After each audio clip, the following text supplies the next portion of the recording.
I always thought marriage was a single unbreakable thread, woven through 50 years of life, laughter, and loss. But lately I've felt a subtle fraying, a cold, invisible snap in the warp and weft of my own reality. At 62, with our 2 grown children safely out of the nest and my husband, Robert, retired from the city, the grand old house we shared had become too quiet. The silence here wasn't the comfortable quiet of companionship. It was the echoing void of emotional distance. I am Alara. I've spent my life cultivating this home, this family, this life, a careful, deliberate garden of effort. Now, as I polished the antique mahogany mantelpiece, Robert's prized possession, I could see my own reflection in the deep wood. A woman with lines etched by laughter and worry, and eyes that held a hidden, persistent emotional struggle I couldn't quite name. Robert, at 65, had found a second wind that didn't include me. It wasn't about golf or fishing, the way his friends' retirements had gone. It was about purpose, he'd claimed, which translated into late-night consulting calls in his study, a sudden obsession with health tracking, and the purchase of an entirely new, sleek wardrobe that looked strangely ill-suited to a man whose life ambition was once a well-maintained lawn. The change had begun subtly, like a shift in the weather. First, the phone. It had become an extension of his hand, face down on the table, always silenced. He'd disappear into the pantry to take calls, speaking in a low, managerial tone I hadn't heard since his corporate days. Then came the criticism. "Alara, are you sure that vase should be there? It looks cluttered." Cluttered. After 30 years, the placement of my mother's favorite porcelain vase was suddenly cluttered. The tension, for now, was all mine, contained behind a placid smile and busy hands. Our son, David, 35, a grounded lawyer in Leeds, and our daughter, Clara, 32, a vibrant graphic designer in London, noticed the chill, though they attributed it to Robert's post-retirement malaise. "Dad just seems restless, Mum," Clara said last week over video chat, her voice buzzing with youthful concern.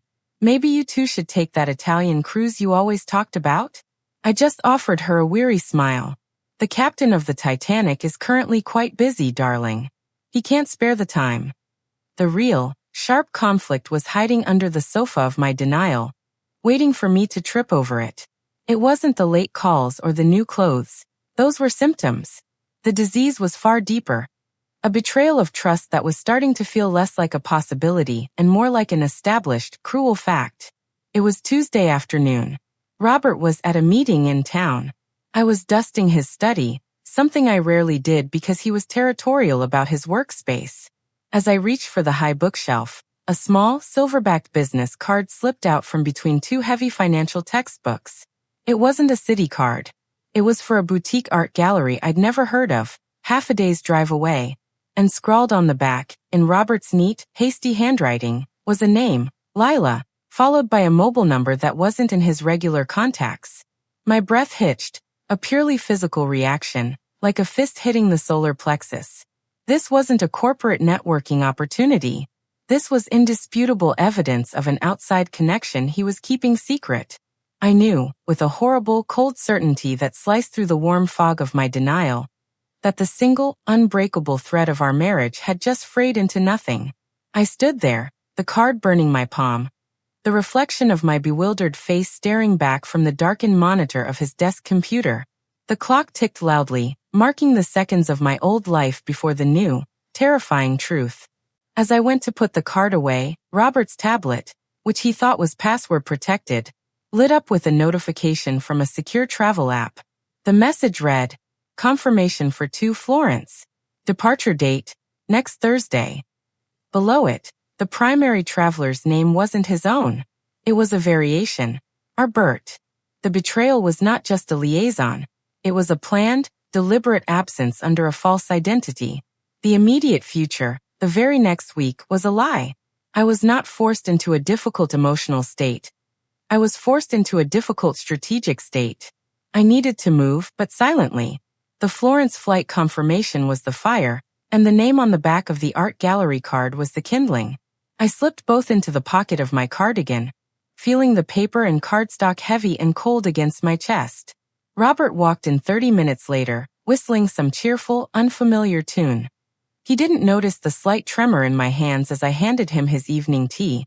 nor the way my eyes lingered on his face, studying the confident, smooth mask of his retirement. Il chose silence. It was a terrible, consuming choice, but the thought of confronting him, of hearing the lies or worse, the indifferent truth, made my knees weak. I needed to know the scope of the disaster before I detonated the bomb. I became a masterful actress, playing the role of the devoted, oblivious wife.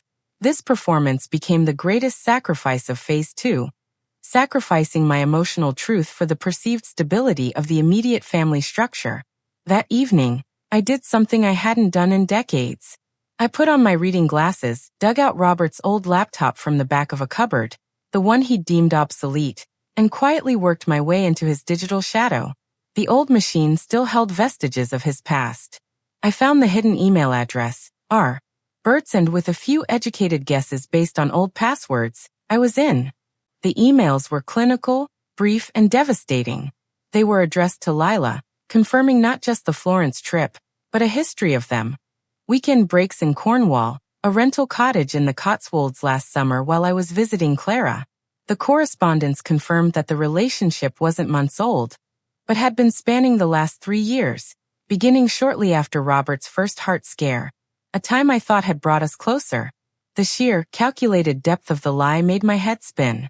I wasn't just dealing with a momentary lapse. I was facing a parallel life, financed by our joint wealth, that had been running alongside mine like a silent, oily river. The phone rang, shattering the quiet of the study. It was David. "Mum, just checking in. You sound a bit strained." "Nonsense, darling," I chirped, making my voice bright and false. "Just tired. Your father's decided we need to retile the patio before winter, and he's been most demanding." A small lie to cover the monumental one. "Oh, that sounds like Dad," David chuckled, clearly relieved. "Well, listen, Clara and I are driving up this Friday. We're having a celebratory dinner for the big promotion I got." A surge of panic hit me. Friday, 3 days before Robert's planned trip to Florence. A family dinner. The perfect, strange setting for my silent performance. On Friday, the dining room was too bright, too warm. The silver glittered, the wine flowed, and Robert was, ironically, at his most charming. He monopolized the conversation, recounting funny anecdotes from his final corporate year. And then I told young Henderson, "If you want to be a lion, you have to run with the pride. Don't wander off on your own." Robert laughed, pouring a generous glass of Merlot for David. David smiled politely. "Wise words, Dad. How are the consulting projects going? Still meeting up with that art collector?" Robert paused, his hand momentarily freezing on the decanter. His eyes flickered towards me, a tiny, almost imperceptible hesitation. "Ah yes, a very interesting man. Henry, we're discussing a potential investment in a modern piece. It's abstract." "Abstract indeed," I murmured, taking a slow sip of my water. I felt Robert's gaze snap to mine, searching, but I kept my expression perfectly neutral. The picture of mild boredom. Clara, oblivious, chimed in. "Well, you certainly seem to be traveling a lot for a retired man. You mentioned a trip to Florence coming up? You never did give Mum the dates, did you, Mum?" The air froze. Robert's face paled beneath his tan. The lie was exposed, but by an innocent child, not me. I placed my napkin neatly beside my plate. "Florence? Oh, Clara, I think you misheard, dear. I mentioned Florence, yes, because I've been reading a wonderful biography on the Medicis. Robert is going to, where was it, darling? Oh yes, an environmental sustainability conference in Edinburgh. Important stuff for the planet, you see." I smiled sweetly at Robert. The look in his eyes was a mixture of sheer terror and grudging respect. I had just saved his lie, but I had also shown him I knew exactly what was going on. He was cornered, and I had the knife. Later that night, while Robert was supposedly asleep, I found the final, truly devastating piece of evidence on his tablet, which he had left open in his haste. It was a recent photograph. It wasn't Lila. Lila was the name he used for discretion. The woman was named Bethany, mid-30s, impossibly glamorous, posing in front of our summer cabin in the Lake District, the one I hadn't been to in years because Robert claimed the plumbing was too much trouble. It was the same cabin where we had celebrated our silver wedding anniversary. The betrayal wasn't just physical, it was an invasion and desecration of our sacred spaces. I realized then that I had to fight, not just for my pride, but for the very history of our lives. The image of Bethany, younger than Clara, standing on our dock, refused to leave my mind. It was a cruel, glossy postcard from a life I hadn't known existed. The silent performance had become suffocating. I felt like a deep-sea diver, sealed in a metal suit, watching my world flood with cold, dark water. I spent the next week living in suspended animation.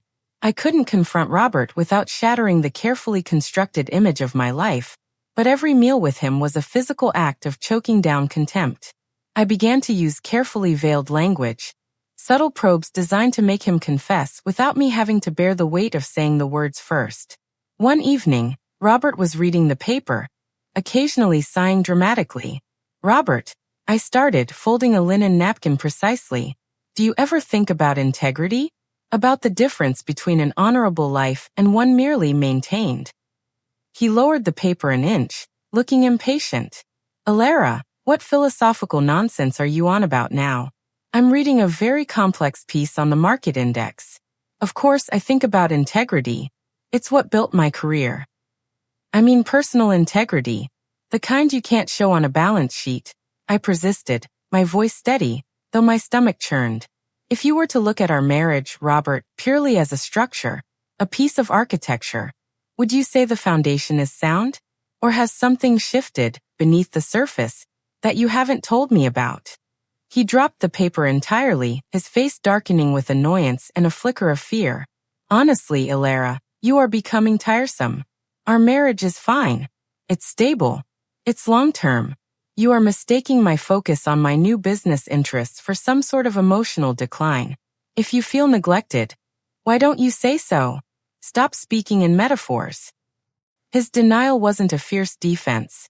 It was a weary dismissal, a minimizing. He was gaslighting me not with anger, but with condescending boredom. Microtension. I felt the identity crisis deepen. My whole identity was being challenged, erased by his disinterest. Was I simply a tiresome, metaphorical woman? I knew then that he would never confess. He would maintain the lie until the foundations crumbled around him. I needed counsel. I called Sarah, my friend from university, who lived 3 hours away. Sarah was a retired family court judge, practical, sharp, and fiercely loyal. "I can hear it in your voice, Alara. You sound like a clock that's about to strike midnight, but the gears are seizing up," Sarah said immediately, her voice low and grave over the phone. "It's worse than you think, Sarah. 3 years. A life. A younger woman. My marriage is a set design, and I'm the lead actress in a play I didn't audition for." "And you have evidence?" "Digital ghosts, travel confirmations, her face at our cabin." "Yes. I have enough to burn it all down. But what then?" "Sarah, I feel like a shipwrecked vessel. Everything I thought I was, Robert's wife, the lady of the manor, it's all sunk." Sarah sighed. "Alara, listen to me. Your identity is not a set of titles.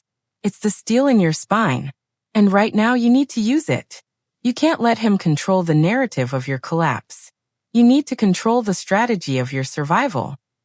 "But the scandal, David, Clara. The children know something is wrong. They are not blind. They will respect your strength far more than your martyrdom. You need to move, not on emotion, but on paper. Where are your accounts? Your joint will? Do you know your financial standing?" The fear of financial ruin was suddenly sharper than the fear of emotional ruin. I didn't know the details. Robert had always handled the complex stuff. I began to work in secret, compiling asset lists, finding documents, meeting with a solicitor Sarah recommended. It was cold, hard legal work, and it detached me from the searing pain. The opportunity for the midpoint twist arose at the annual charity gala Robert loved, a grand, public stage. I planned my attack. I would walk up to him while he was talking to his former CEO, and in a loud, clear voice, I would expose his lies and his calculated infidelity. It would be dramatic, destructive, and deeply satisfying. I rehearsed the words in the mirror. "Ladies and gentlemen, allow me to introduce you to Robert, the architect of a beautiful facade." But as I stood by the champagne bar, watching Robert's back, handsome, confident, surrounded by the power structure he valued. A profound clarity washed over me.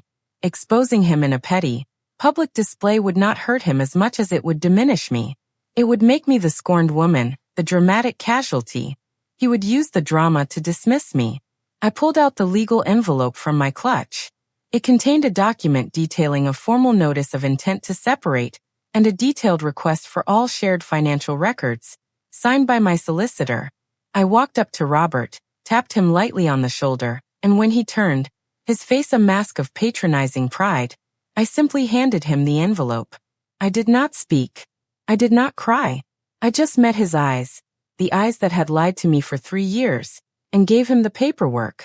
I then turned and walked out of the gala, the only sound the quiet rustle of my silk dress. The direction of the story had completely shifted from emotional confrontation to strategic warfare. I had fired the first, cold, calculating shot. I spent the night at Sarah's apartment, 3 hours away. The silence of that small, clean space was merciful compared to the accusing echoes of my own home. When I finally switched my phone back on the next morning, the screen was alight with 27 missed calls and 4 venomous text messages from Robert. The facade had cracked. He didn't call to apologize or to confess. He called to rage about the audacity of the document and the sheer disrespect of involving solicitors. His fury was entirely focused on the logistical inconvenience of my move, not the moral failing that necessitated it. When I returned to the house that afternoon, the atmosphere was thick with hostility. Robert was waiting in the hallway, his face mottled, his tie loosened. He looked less like the corporate lion. "How dare you, Alara," he spat, his voice shaking with disbelief. "After everything I built, after 40 years, you resort to this bureaucratic, backstabbing nonsense? I was prepared to discuss things, but this is war." I walked past him calmly, placing my handbag on the console table. "You were prepared to discuss, Robert? When? During your trip to Florence next week? Or perhaps when you were settling Bethany into our cabin? Don't insult my intelligence any further." His face drained of color. "Bethany? The cabin? You've been spying." "No," I corrected, pulling off my coat. "I've been observing. I've been living in the result of your carelessness. You were sloppy, Robert. Dishonest people often are. Now if you want to talk, it will be through the solicitors. Everything is on paper now. No more metaphors, just figures." "The figures are mine," he roared, slamming his fist on the heavy oak table.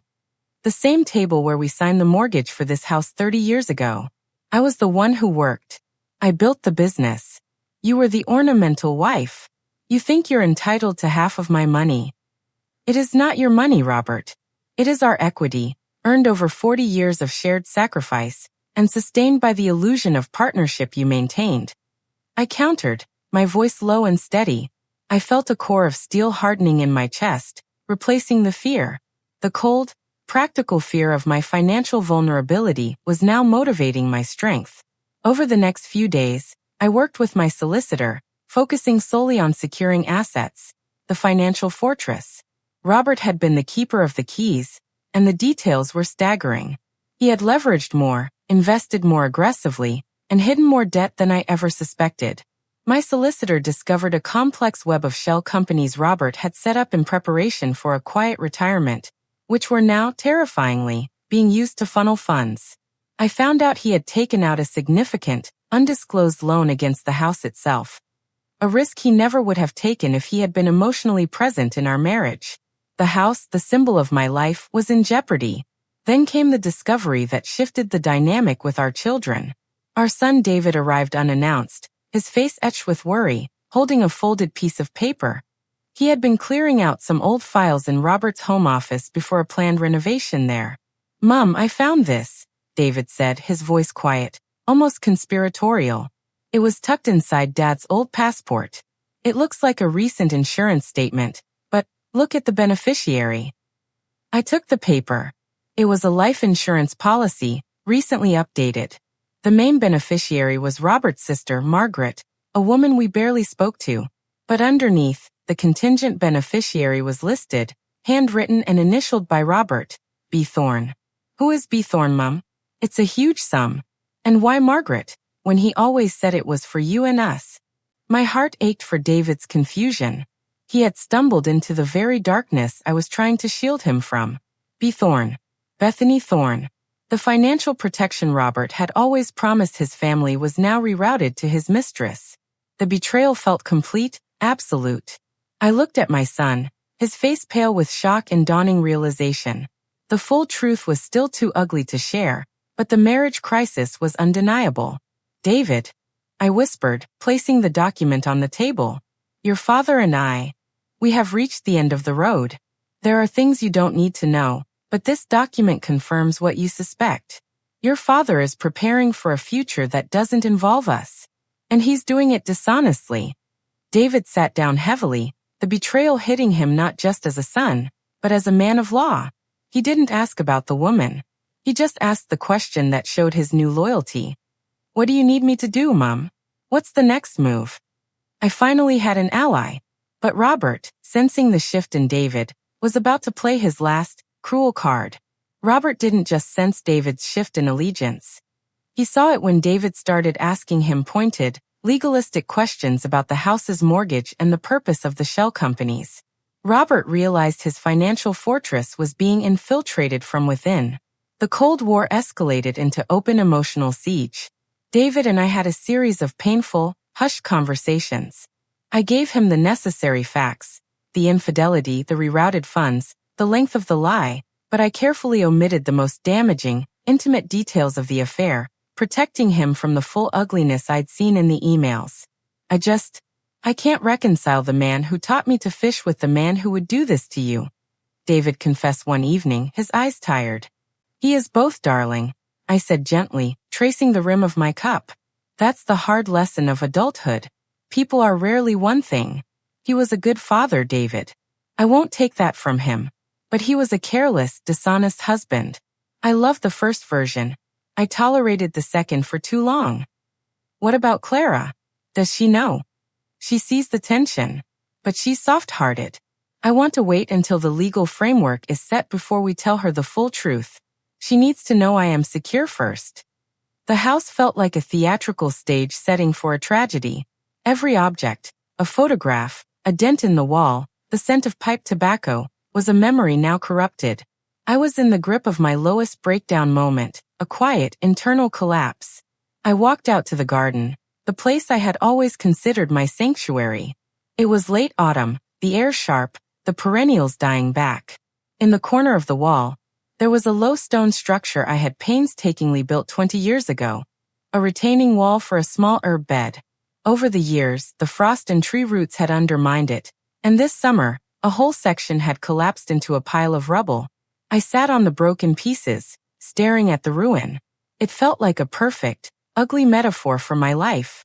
I had dedicated myself to supporting, nurturing, and building a domestic life. Now the main structure, the relationship with Robert, was revealed to be not just broken, but fatally undermined by a slow, creeping decay. I had been the supporting structure for a man who had secretly been knocking down the walls.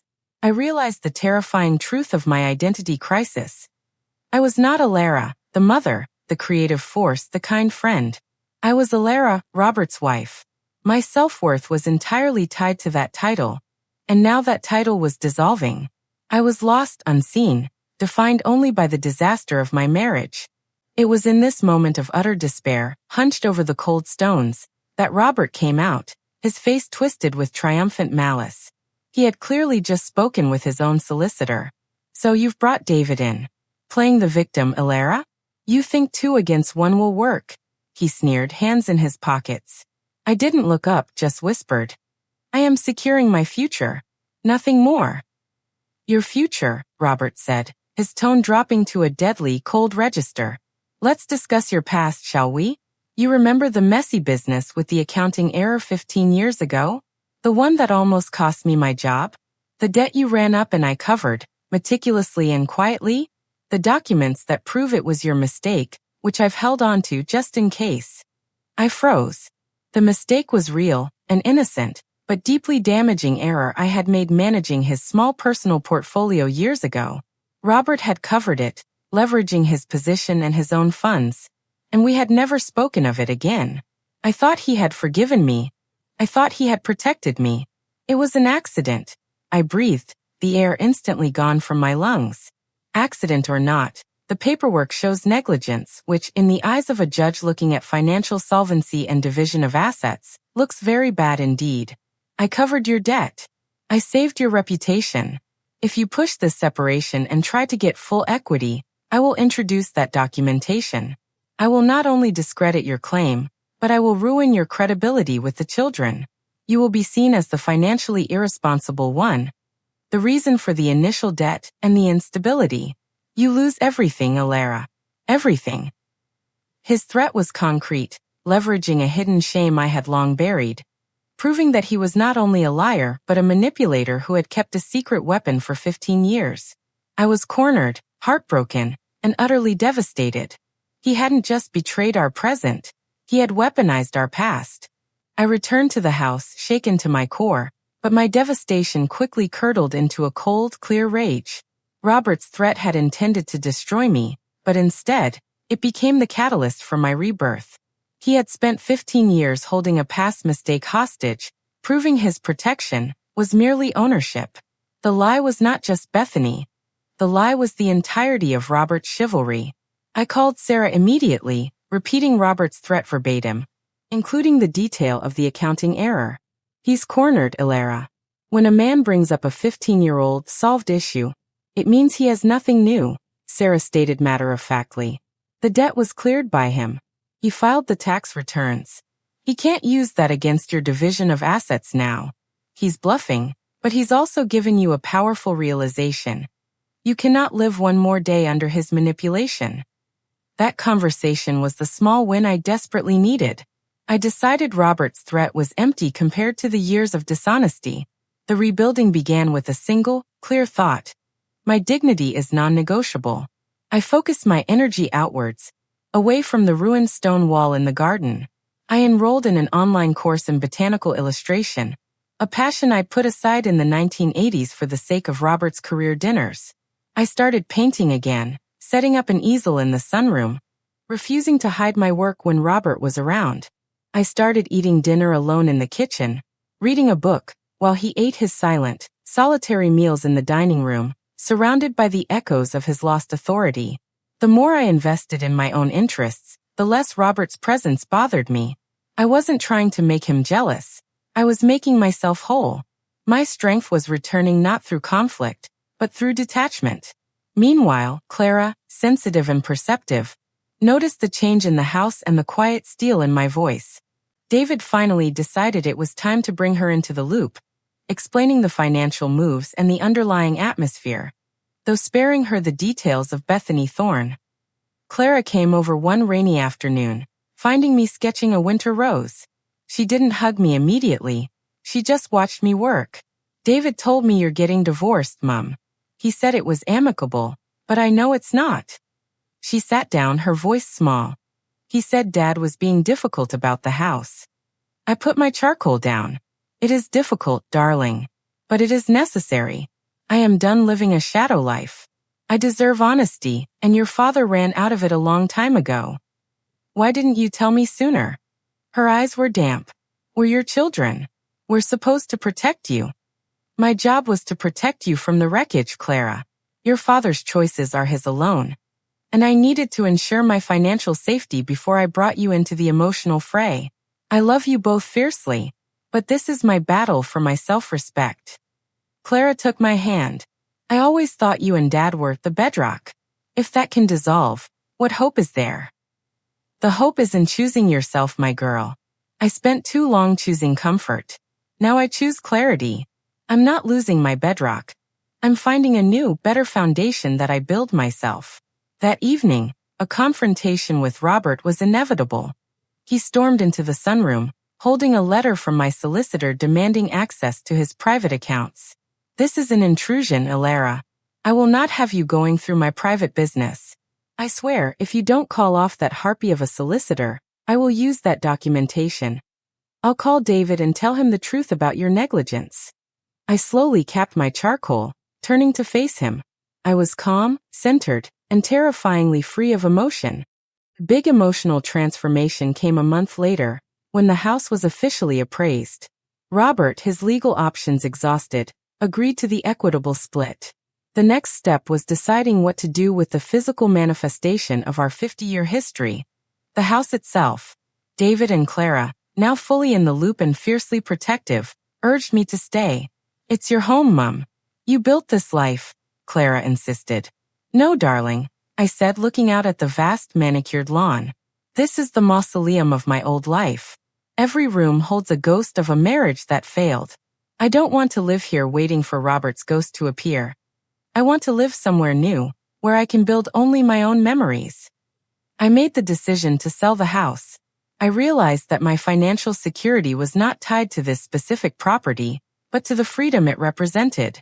I wanted warmth, light, and the sound of the ocean, something Robert always hated, claiming the salt air ruined good paintwork. I found a small, sun-drenched cottage in Cornwall, right on the coast. It was small, messy, and needed a total overhaul. It was perfect. The process of packing was a therapeutic descent into memory. Every box was a lifetime. Baby clothes, old report cards, Robert's framed corporate awards, my unused art supplies. I worked slowly, deliberately, deciding what to keep as history and what to discard as residue. In the attic, pulling down a dusty trunk that contained my mother's possessions, I found something unexpected. It was a slender, cream-colored envelope, sealed with an ancient wax stamp. On the front, in my mother's elegant, sloping script, it read, "To Alara. Open when your life feels too heavy." My mother had passed away suddenly almost 20 years ago, and I had packed away this trunk in my grief, never looking back. I opened the letter, my hands shaking slightly. The letter was dated from a time when I was struggling in my early marriage, feeling invisible and overwhelmed. It wasn't about Robert, but about the nature of choice. "My dearest Alara, I see you, my lioness. You are fighting a war only you can see, the war between the person you think you should be and the person you are. We, women, are taught to be anchors. We are taught to weather the storm for the sake of the ship. But sometimes, Alara, the ship is rotten, and the storm is perpetual. Sometimes, you must choose to be the driftwood, to let go of the wreck and allow the current to carry you toward a new shore. Loneliness is the price of freedom, but independence is the reward of courage. Choose the path that demands you respect yourself above all else. Do not choose comfort. Choose clarity. I love you. Never stop painting your own world. Mum." Tears finally, freely flowed down my face, but they weren't tears of sadness. They were tears of profound, aching validation. The poetic resolution I had searched for was a voice from the past, confirming every decision I had made. I was not alone in my struggle. I was part of a lineage of women who chose clarity. 2 months later, the old house was sold. Robert moved into a sterile, modern apartment in the city, maintaining his illusion of importance. I, Alara, moved to Cornwall. On the first morning in my new cottage, the air tasted of salt and wild thyme. I walked out onto the small, newly painted porch, the wood still tacky from the fresh coat of turquoise paint. I looked out over the crashing Atlantic waves, the endless horizon, the sound of the gulls screaming their freedom. I was not Robert's wife. I was not David's mother or Clara's, though I loved them dearly. I was Alara. I was 63, newly solvent, newly free, and carrying nothing but my own history, my own dignity, and a strong cup of tea. I placed my cup on the railing, took a deep breath of the fierce, honest air, and smiled. The garden of my life was not ruined. It had simply been replanted, rooted now in solid, self-respecting ground. The view was magnificent. The sun sets quickly over the Cornish sea, painting the water in deep violets and golds. I sit by the window in my new kitchen, the sound of the ocean a constant, rhythmic presence that washes away the internal noise I lived with for so long. It has been 6 months since I drove away from the old house. Robert and I are divorced. The paperwork is filed, the assets are split, and the legal chapter is closed. He sends a brief, formal email on my birthday, a gesture of obligation, not affection, which I read and delete without a flicker of emotion. The pain has faded, replaced by the cool, comforting armor of self-knowledge. My children are thriving. David and Clara see me not as a casualty, but as a warrior. They visit often, bringing sand to the cottage and warmth to my life.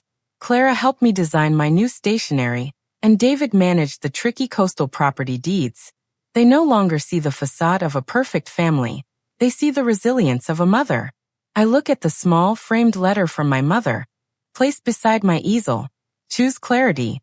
That wisdom, inherited across generations, is the true legacy I now carry. I realized the greatest betrayal was not Robert's infidelity. It was my own betrayal of myself, allowing my identity to be dictated by comfort and title, rather than by my own spirit. I have found freedom in the simple things. The smell of the sea, the challenge of restoring this small cottage, and the sheer joy of painting a canvas that no one else has to approve of. I am not lonely. I am alone, and it is the most powerful state I have ever known. This new garden is small, wild, and utterly my own. If this story touched your heart, please share it with someone who needs to hear it today.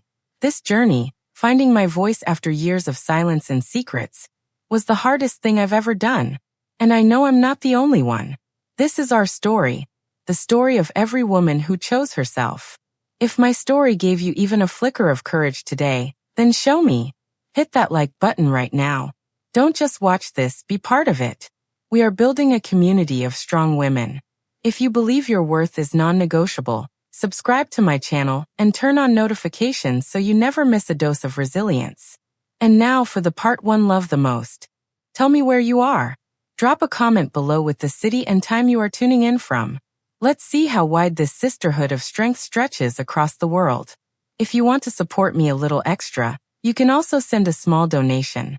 I share new life stories for you every single day. And now 2 of my most popular stories will pop up on the screen, so you can choose what to watch next.